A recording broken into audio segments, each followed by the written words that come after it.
بهم. انظروا ما تفعله الآن السعودية والإمارات. مشروع السعودية الآن تريد استثمار 700 مليار.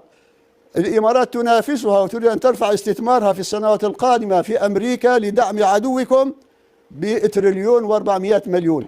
هذه أموالكم أين تذهب؟ أموالكم التي تتنافسون بها على العمرة وعلى المولات وعلى المطاعم وعلى الفنادق وعلى الحجوزات اللي ما يحجزش قبل رمضان ب3 شهور 4 شهور. هو معتمر 20 مرة، هو وأسرته وزوجته وأولاده يذهبون للسياحة والفسحة ويسمون هذا عبادة. إنا لله وإنا إليه راجعون. أي انتكاس في العقول وأي انتقاض للفهم، والمسلمون وعلمائهم ساكتون على هذا الباطل وعلى هذا الفساد.